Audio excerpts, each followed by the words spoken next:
What is up, MTT fam? So today I got my Galea Commander of Hope, Voltron Commander Deck Tech, Part 1. So let's go ahead and start off with...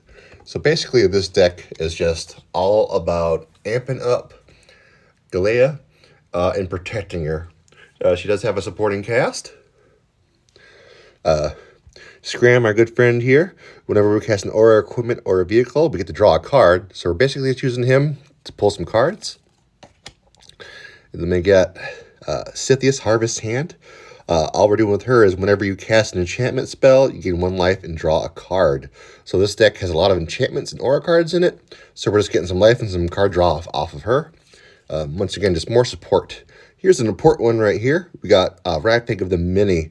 Very important because whenever a creature you control attacks alone, it gains double strike until end of turn. That's very important with this deck because double strike is just so powerful, especially with some of these banger equipments we got that I'm about to show you in just a minute. Then we have Stonehewer Giant. For 1 and a white, we can search your library for an equipment card and put it into the battlefield. Attach it to a creature you control, then shuffle your library. So it's just good to have fetch, be able to pull out all those cards you want to be able to super up as fast as we can. Or him. I'm not sure if Galea is a guy or a girl, but it's the badass elf. Either way you cut it. Another supporting character. Basically, we're just using this to protect our enchantments and our equipment and whatnot. Oh, there we go. And we got the Sun Titan. Once again, this graveyard fetch, because, eventually no one's going to want our commander sitting there just pimped out, ready to rock. So eventually something's probably going to end up in the graveyard. We want something to fetch it out. Sun Titan's a great way to do that. So speaking of our big hitters with this deck,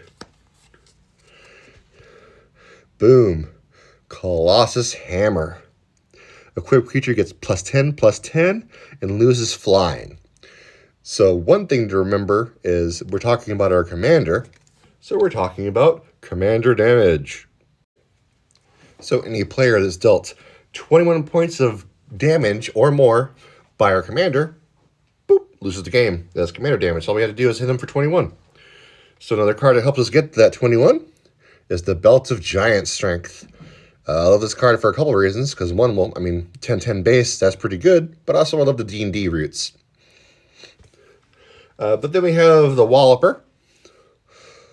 Colossification, +20/+20. So yeah, if you have this on Galea, she's a 24/24. So 1 hit kills. Just knocking him out the park, putting him down.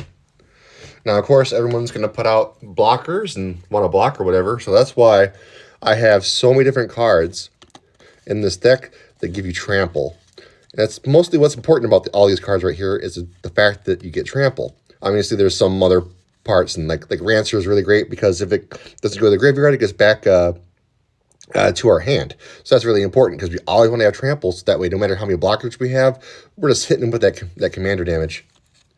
That's a good one right there, 10/10, and trample and Annihilator too. That's one of my favorites in this deck because that just hurts if you get hit with that. That's one of the funnier cards in the deck. But once again, it's just all about trample and just hitting them with that commander damage and knocking them out of the park. And then the other half of the deck is about, staying safe, keeping them protected. We got some removal, Divine Reckoning, Slash the Ranks, Winds of Wrath. The removal, it's not going to take our commander out of the picture. The supporting characters, we can keep them, ride with them, but it doesn't matter. They're there to support. Galea is the one who matters the most to us. All right, that's it for part 1. Coming up on part 2, I'll go over our defense system for this deck. Thanks for watching. I hope you enjoyed it. If you wouldn't mind leaving a like, I'd really appreciate it. Thanks. Take it easy. See you on the next adventure.